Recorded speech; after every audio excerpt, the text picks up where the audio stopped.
Welcome to Out of the Question, a podcast that looks behind some common questions and uncovers the question behind the question while providing real solutions for biblical world and life view. Your host is Andrea Schwartz, a teacher and mentor and founder of the Chalcedon Teacher Training Institute. Thanks for tuning in. For those who may not be regular listeners to this podcast, a number of weeks ago, I had Dr. George Delgado of the Steno Institute as a guest to explain the functionality of the abortion pill and the successful research and protocol he and others have done in helping women who regret their initial decision to abort and help them maintain their pregnancy. Many were surprised to learn that over 70% of the abortions that take place in the U.S. are of this chemical nature, where the mother herself administers the deadly drug and then customarily delivers her now dead child into a toilet, which is then flushed. When I tell that to people, I can't describe the look on their face. When I asked Dr. Delgado, tell me about what that says about our groundwater, then people perk up, you see, because now this might have some relationship or adverse effect on them. But most people are horrified, and some actually have this look of, why did you have to tell me that? Now I know. But such is the case. Well, back when Roe v. Wade was overturned and the justices in essence said that murder will be determined at a state level rather than at a federal level, many rejoiced that the pro-life side had succeeded. But is that true? Is there anywhere in the country where anyone can claim it is truly abortion-free? My guest today is Bradley Pierce, a Christian, a husband, a father of 11 and soon to be 12, and head of the Foundation to Abolish Abortion. Now, Bradley has been on this podcast before, specifically about a year and a half ago, and then he discussed the fact that he and other abolitionists are eager to get the laws of the land reflective of God's law in this regard.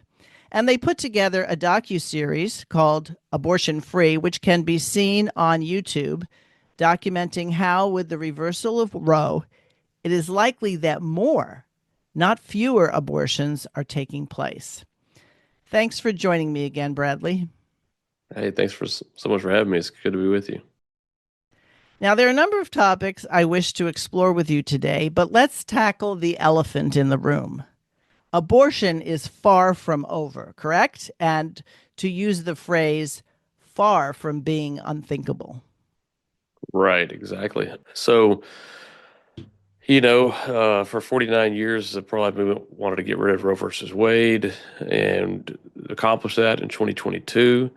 The justices of the U.S. Supreme Court said, Roe versus Wade is unconstitutional, which many of us have been saying for a long time, and they agreed.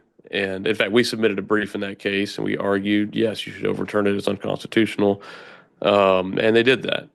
And a lot of people were under the impression that, that's all we needed to do in order to end abortion in this country, that was what was holding the states back, and that now all the Republican states, at least, all the pro-life states, now that Roe is gone, now abortion's gone in my state. So I don't have to worry about it in my state. Yeah, I still have to worry about it in the Democrat states, and we need to go deal with that. But at least in my state, the work here is done. We can, just kind of brush our hands off and move on to the other important issues that we need to deal with, because we've dealt with that one. No more babies being murdered in my state. But that's not true. That's not what happened. And now, as you said, we're seeing abortion numbers nationwide are higher than they even were 10 years ago. And even in these states that had trigger bills, meaning that when Roe was overturned, that automatically triggered those bills to supposedly protect life from conception, they actually don't. And abortion numbers, even in those states, the numbers of babies from those states being aborted is higher than it was even 5 years ago. Now, that's a shocking statistic for those who felt like, okay, intellectually, politically, I can be pro-life. I think we're getting to a point where we really have to figure out what that actually means. I've heard a lot of people say things like, well, a lot of abortion clinics closed. Wouldn't you rather save some babies? I mean, isn't it better? And I'd like, well, now let's think about that. Better for whom? The baby that died? What was that baby giving it the good old college try but didn't make it? And so I think we have gotten really numb to the reality of the judgment that God's word says will be presented and inflicted and showered on a people who disregard God's law so vehemently.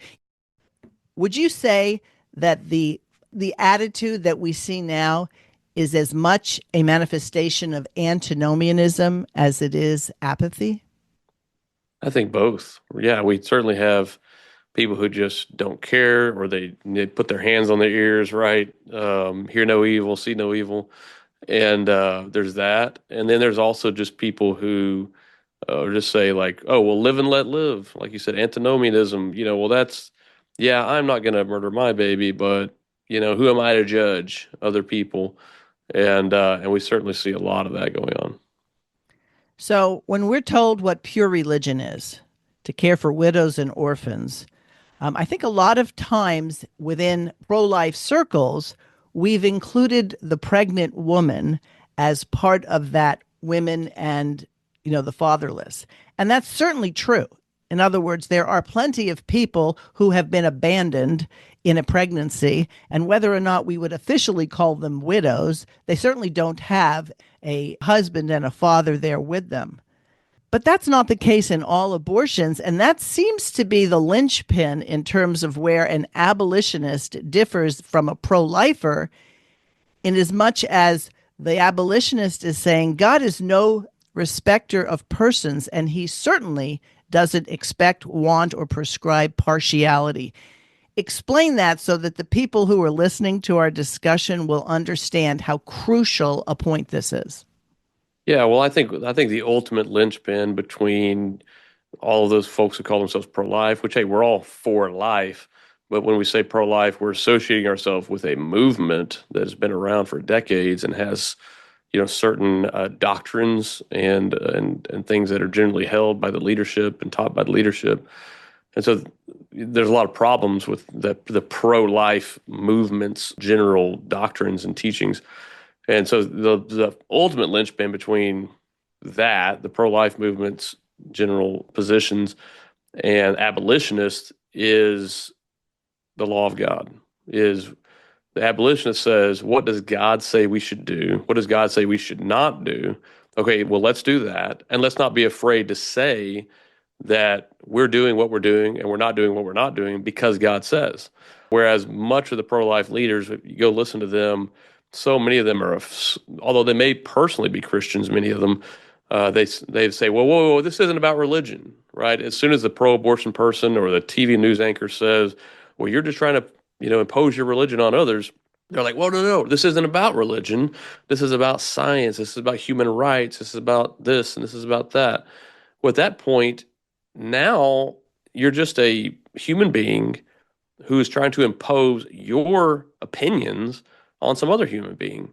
And you're claiming it's human rights and science and all that, but ultimately, who decides, right? Who decides that it's wrong for a mother to murder her own child, right? Maybe people say, oh, no, yeah, I agree that it is a person, and I agree that, you shouldn't do this. But actually, I think mom's rights trumps baby's rights, whether the baby's a human or not. If mom doesn't want the baby, mom can discard the baby.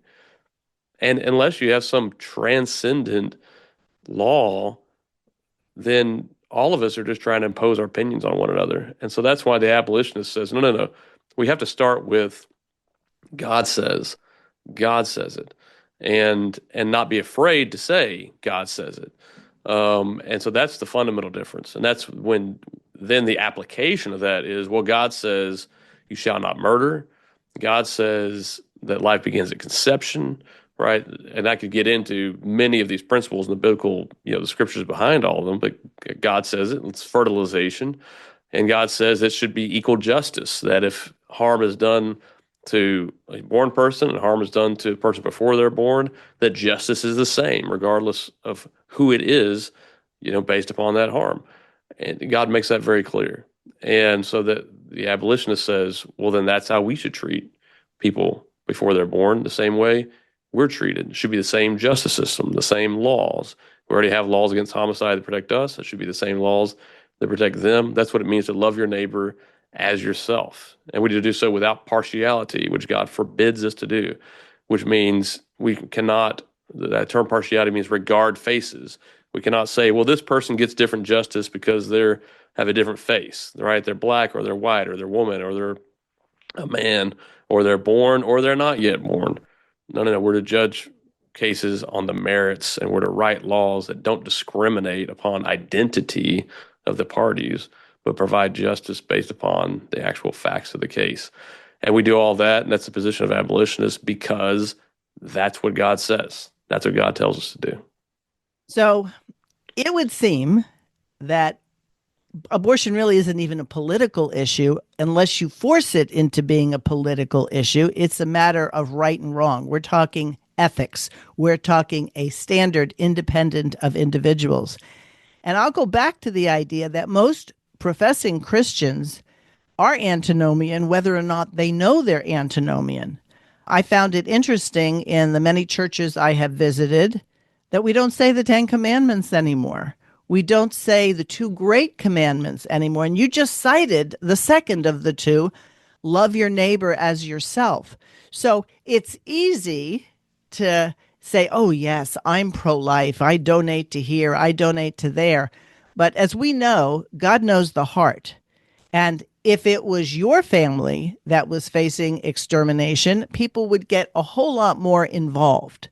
So do you think that the fact that we don't have laws that say whoever is the person who initiates the process of killing a child is guilty of murder, and that those who help or abet in that are guilty of being liable as bystanders to this?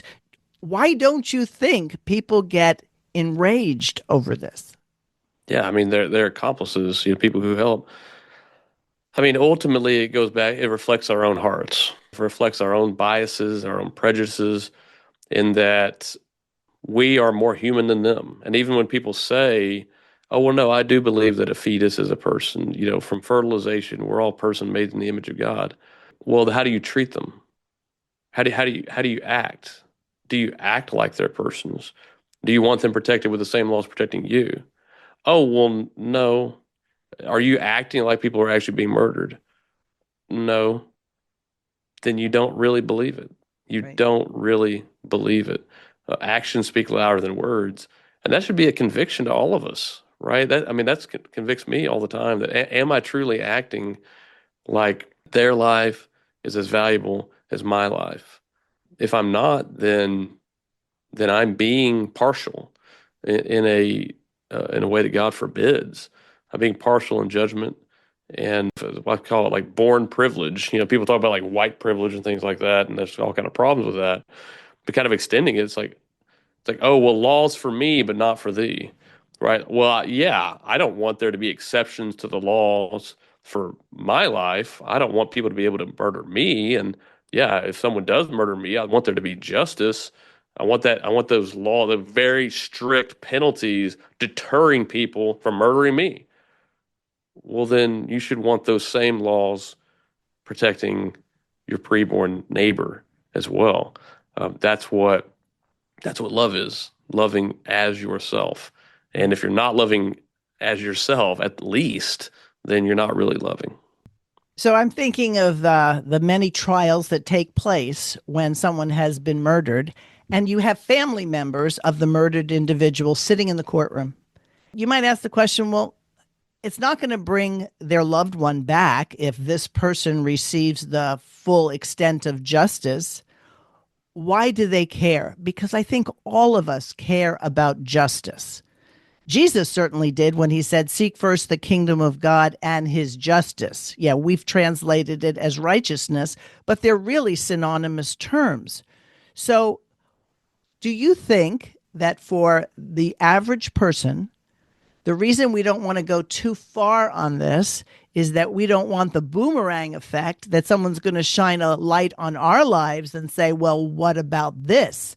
Aren't you supposed to be doing this? So, this antinomianism is as much a protection for yourself as it is a stated position. Yeah, absolutely. There's three purposes of the law, of the criminal law. One is to teach values, to teach the society, like, hey, here's the value of life. Here's when life begins, and all of that. The second purpose is to deter, right? Someone doesn't ultimately agree with what the law teaches. Okay, well then there's strict penalties put in place for something this heinous that deter that person from committing that evil act. That's what keeps people from who may not agree with us or who may hate us from coming in and murdering us right now. So that's the second purpose. And then the third purpose is justice, right? Justice for the victim, which God commands. God says, whoever sheds man's blood, by man shall his blood be shed, right? God delegates, as the New Testament says, the power of the sword to civil government. And the primary purpose is to bring justice upon those who commit murder. And God says we have to do that as a society. And specifically when it comes to this issue, child sacrifice, God says that if the people of the land do not put to death that person you offer their child to Molech, then God will then judge that person who committed child sacrifice, and then he'll judge the people of the land. And he says repeatedly, that's why he drove out the Canaanites, is because of this issue, among others. But this is the most oft repeated issue that he says this is why he's driving them out, child sacrifice. And he said that there is no atonement for murder except justice upon the one who commit a murder. Not just atonement for that individual, atonement for the land, right? The blood of the innocent pollutes the land, and the only atonement for the land is for justice upon the murderer. Otherwise, if there's not justice, then God will come and bring judgment upon the whole land.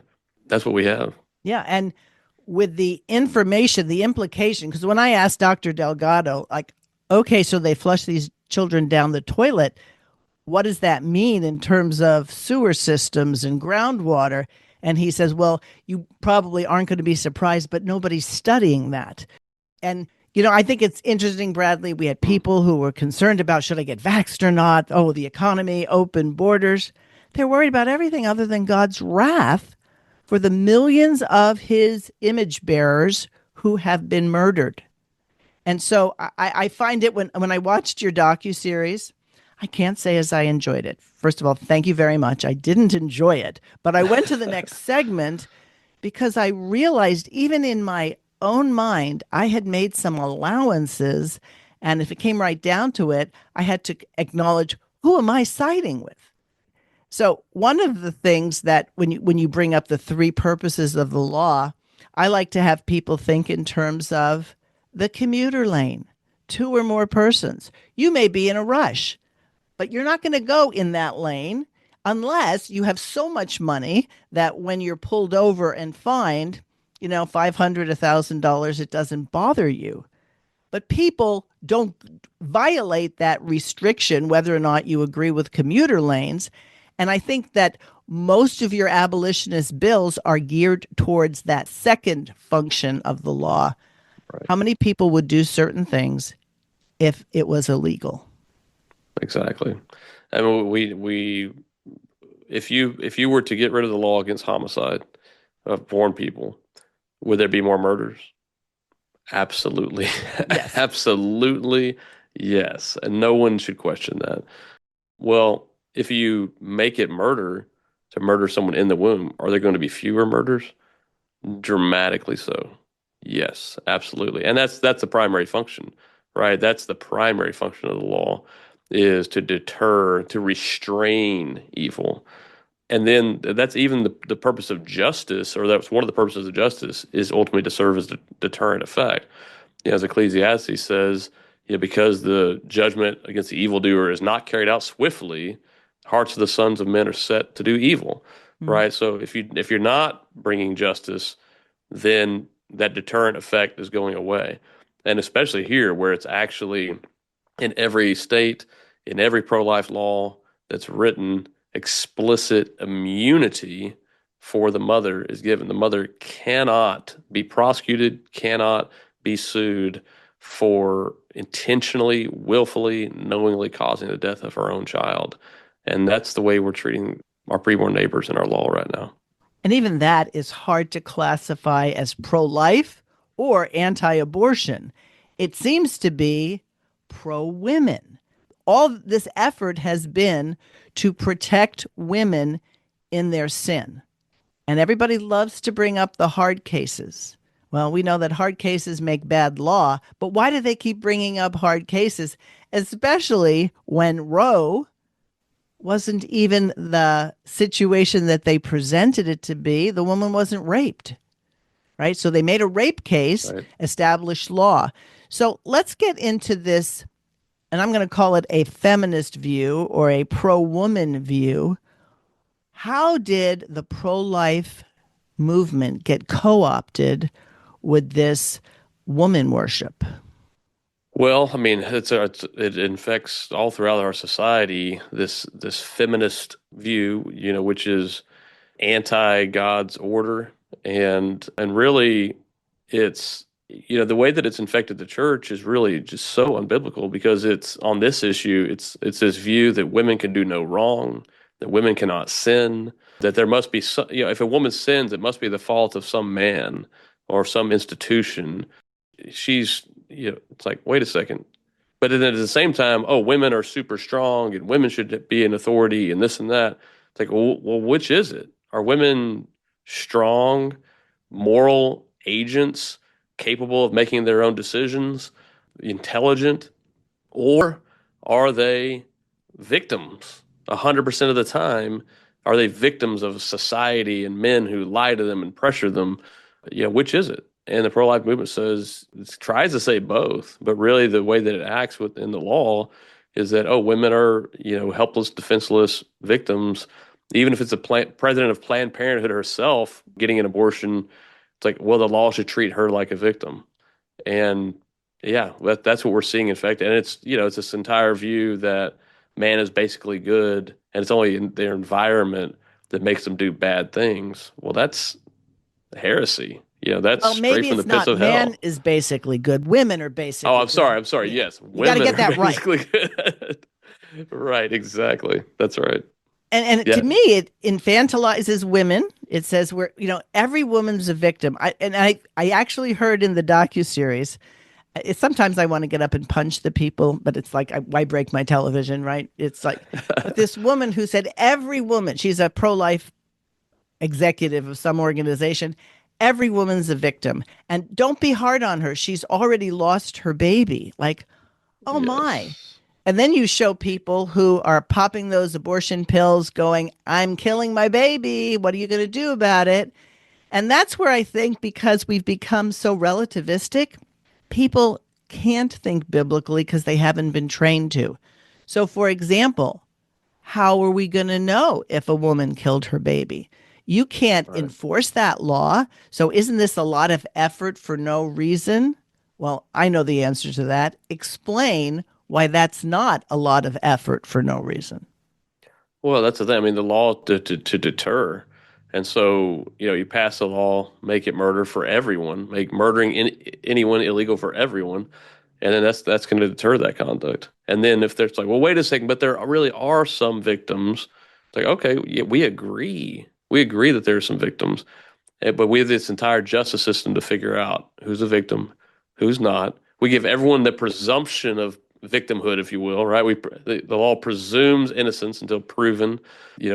So there's an entire law enforcement, justices of the peace to do warrants, grand juries, prosecutors, judges, trial juries, sentencing juries, appellate courts, governors, boards of pardons and parole. Let me interrupt you, Brad. Yeah. But we have an overburdened justice system. Shouldn't they be going after real criminals?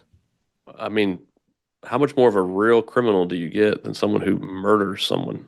Yeah, I exactly. mean, if that's not the job of the government, then why do we even have a government? That's the most fundamental. That's when God, and I believe God initially, there wasn't civil government. He had not delegated the power of the sword to man or the power of life and death until after the flood, Noah. God then says he delegates that authority over life and death to man for capital crimes. And specifically, he says, whoever sheds man's blood, by man shall his blood be shed. He now gives man the authority to execute murderers. That's why God created civil government in the first place, is specifically on this issue, to provide justice on this issue. And so if our government doesn't have the resources for that, maybe we should stop spending money. Not maybe, we should stop spending money on almost everything else and devote more resources to this. So that way we can have justice and it can be swift as it needs to be with due process, and that's the whole thing.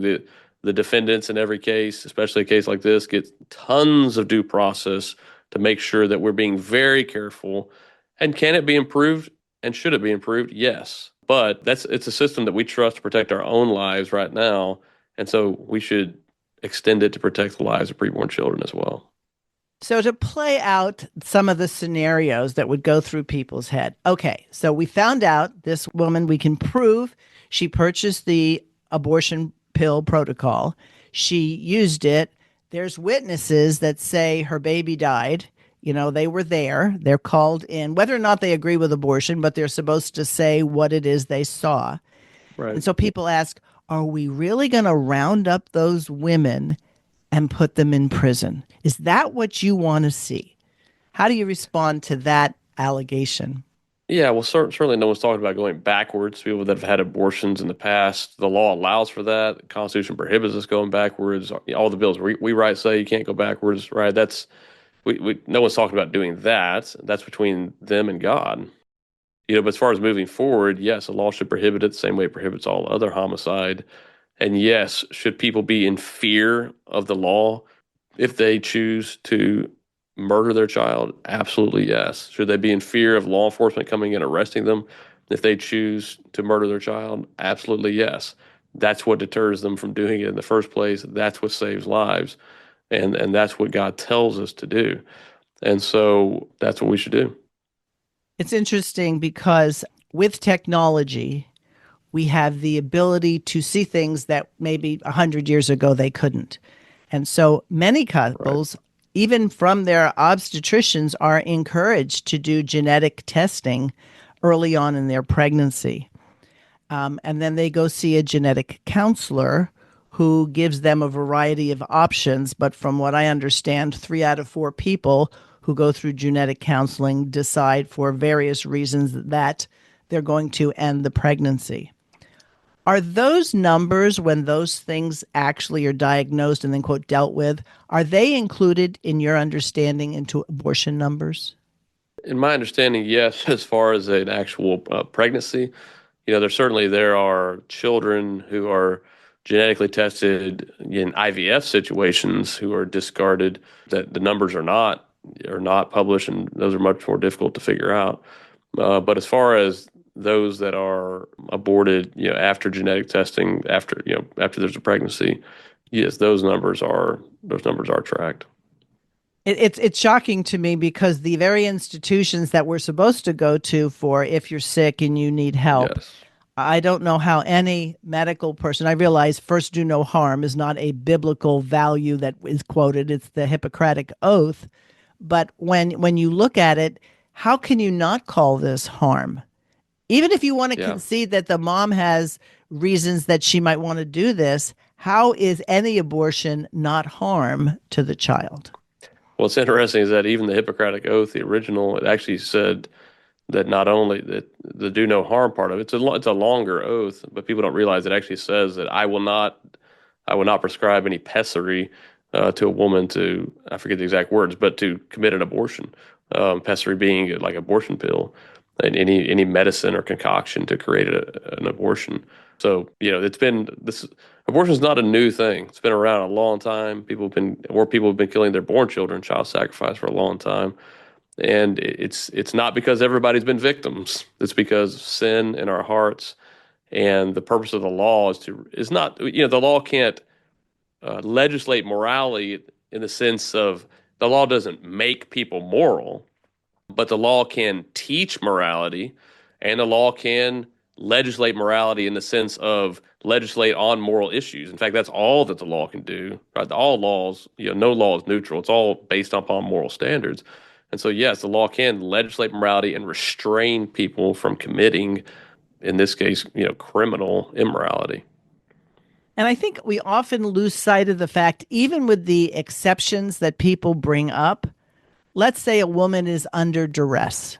Specifically with duress, if someone has a gun to their head, that all the bills we've written, then yeah, that's not a crime for the mother, because again, it's not a situation where she even can lay down her life for another. The another is inside of her. So if she dies, the baby dies too. So it's a situation where that would not be a crime. We could discuss what would be the best thing for her to do from a moral perspective, but right. Yeah, if she's not a criminal in that situation. At that point, it's kind of like the pro-life movement is like, let's treat every woman like they're under duress, right? Because someone who's under duress is no longer a moral agent, right? They have a gun to their head. They're being threatened with death if they don't do X, Y, Z. Someone puts a gun to your head and says, drive me to the local convenience store, I'm going to rob it, and you do it, yeah, you've not committed a crime, right? You did not have free moral agency. Someone forced you to do it. But the pro-life movement is saying, hey, let's treat all women like they don't have free moral agency. Let's treat them all like they're being forced into this. We've got this idea that we all got to find a way that we can be a victim so that we're not exactly responsible.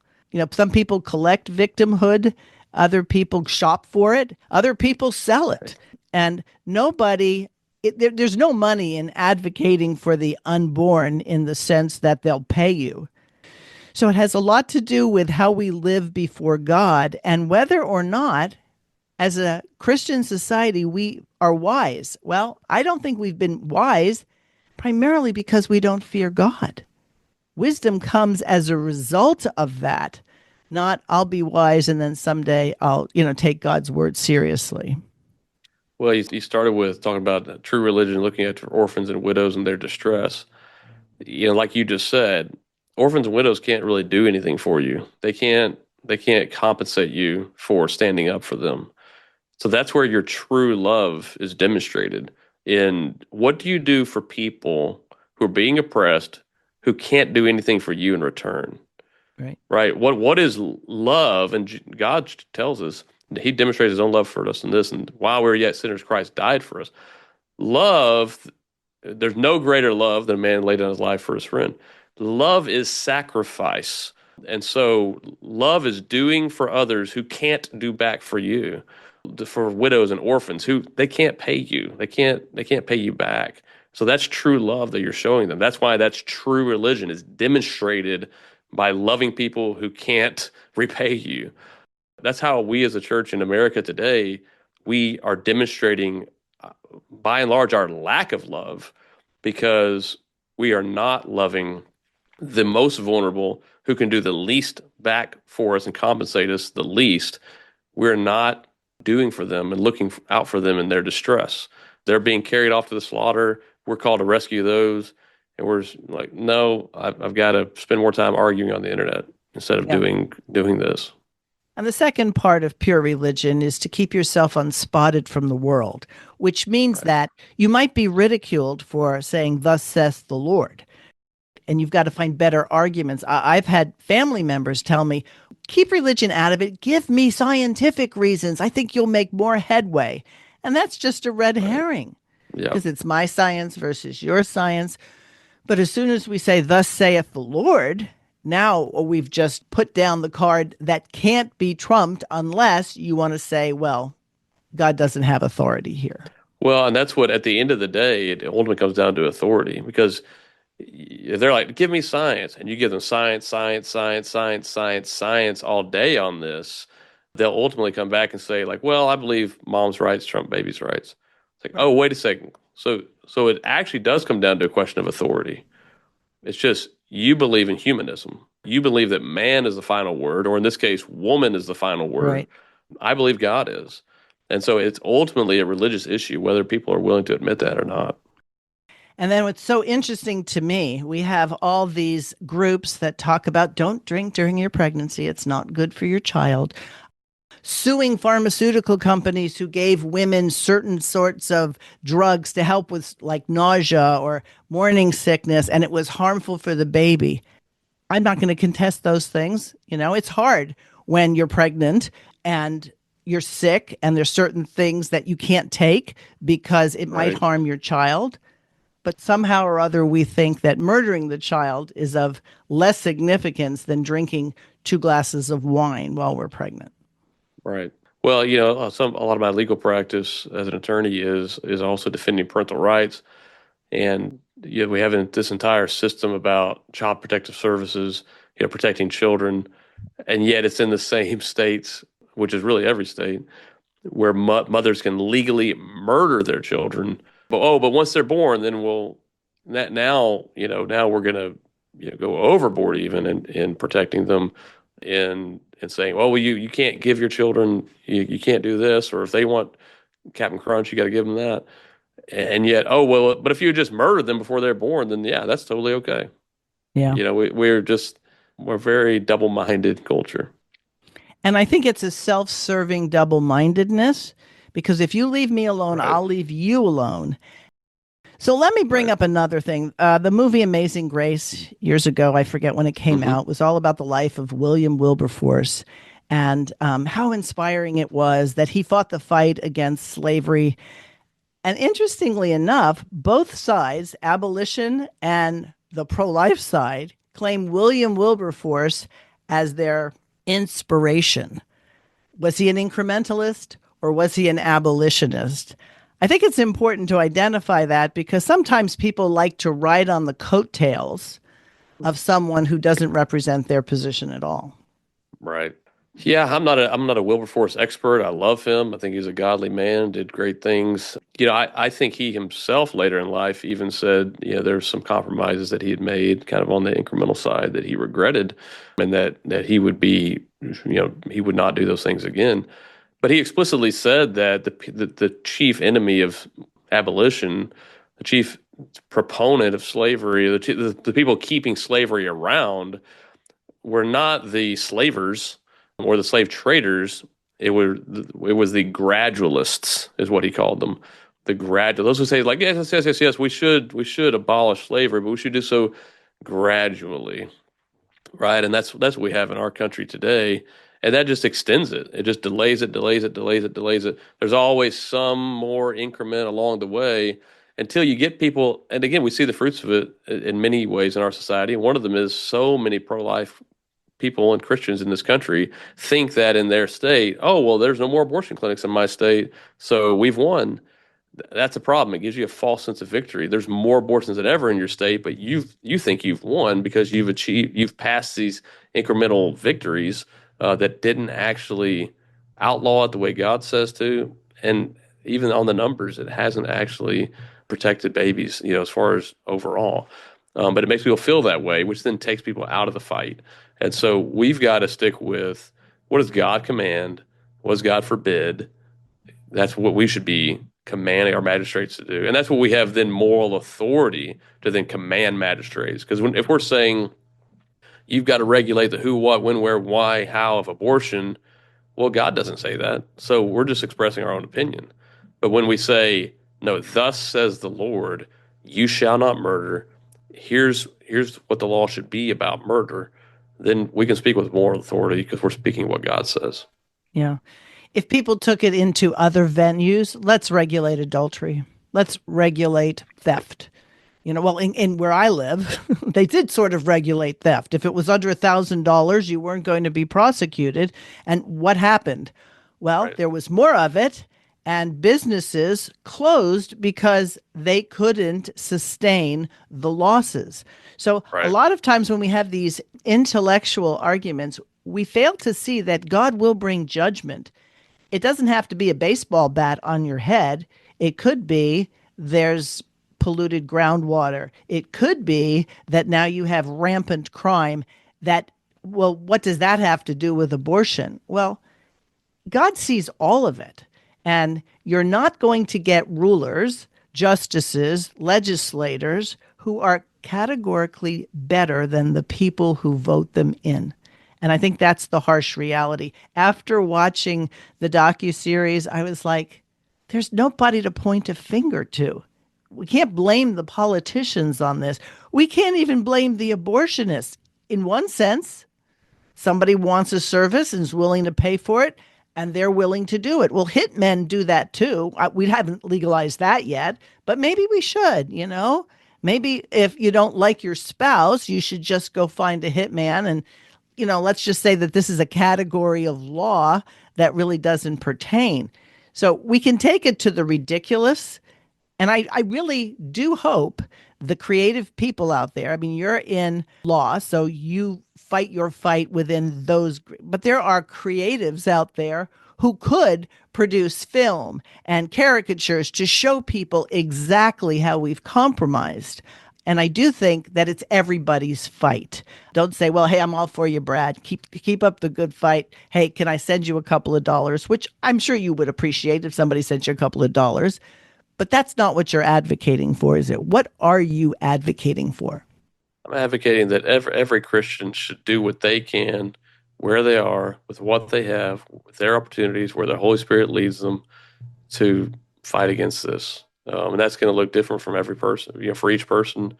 But all of us have a duty to love our preborn neighbors as ourselves, however we can, right? Not everybody has the same opportunities or resources or anything like that, but whatever you have, where you are, whatever season you're in, there are ways that you can do that. And so I'd encourage you to really search and find what you can do to love your neighbor. It's like the parable of the Good Samaritan. It's like, well, I'm not beating up people. I'm not a bandit beating up people, right? The priest and the Levite were like, well, I didn't beat that man up, so I'm okay. It's like, well, no. That's step one is, don't be the actual bandits beating people up and leaving them for dead on the side of the road. Yeah, don't be that person. But then it's not enough just to not be that person. It's like, well, I didn't do it. I'm going to walk on the other side of the road. That's not my problem. No. Who's the neighbor? Who's the good Samaritan? Who's the one who loves? It's the one who goes out of his way without any obligation, right? Without any legal obligation. He goes and he takes care of that victim. That's what the church needs to be. Otherwise, we're just the priests and the Levites. We're just hypocrites, and we're not really loving. So give people web address where they can find out more, where they can get access to the docuseries, things like that. Yeah, they can check out the docuseries. I think it's eye-opening is the phrase that I keep hearing from a lot of people. Abortionfree.com. You can go there, and then that gets you access, or you can then access the YouTube videos. It's all free. There's no cost. You can access it at abortionfree.com, watch those videos, share those videos, or go directly to the Foundation to Abolish Abortion YouTube page and watch the docuseries, 6 30-minute episodes, around 30-minute episodes there, and share that, please. Get that around, because a lot of people are in the dark. You know, their pastors are not telling them what's going on, you know, or if the pastors don't know what's going on. That's a lot of that. Or the pro-life organizations are misleading them and saying, oh, no, these states are abortion-free. And so people really need to know the truth before they can know what their role is and what to do about it. And so please go there. You can follow me on Twitter, Bradley W. Pierce, or Foundation to Abolish Abortion on Twitter, and check it out and to see what you can be doing to love your neighbor as yourself. Right. And let me encourage people, because a lot of times after hearing something like this, people go, okay, I want to do something. First of all, go watch the videos. Secondly, since they're free, and almost every Sunday school, discipleship group, Bible study, take 6 weeks out. Actually, you can combine 3 in a night, for goodness sakes, and watch it and have a discussion. What can we do? You know, Planned Parenthood goes into schools and have conversations. Why not say, go to your school board, I want to go in and have a conversation. Don't just let the one voice of kill your baby, it's okay, it's your right, be there, and start pushing back. I think if we've learned anything, that when you push back, a lot of the bullies back down. Now, there's still some very wicked people who will fight like the devil, literally, but most of the time, they're people who don't have the moral underpinning to say, I'm going to fight you on this. And so I would encourage people to do it. Christmas is coming up. Gee, you have a whole bunch of family that say, I want you to see this. Not that they have to agree with every single point, but let's have a discussion. I'm sure that as people get more informed on this, they'll have their own ideas. But before we go, I have one question for you. So as a husband, father, professional, has this advocacy for the unborn, and you're also a homeschooling family as far as I know. Right. Right. How do you keep optimistic? I'm sure a lot of people will go, how long has he been doing this? Doesn't he get weary? I mean, we all get weary, right? That's why there has to be this command, do not grow weary in well-doing, right? Because we do grow weary. And it's definitely wearying to see the scripture, Psalms put it, seeing the wicked prospering, seeing children continuing to die. But where I get, optimism and hope and confidence and why I sleep well at night is that I know that God's on his throne and he's told me what to do and I'm seeking to do that. And when I fall short of that, I know that he is gracious to forgive me when I come to him in humility. And I know that he's using all this for his glory and for the good of his church and for my sanctification.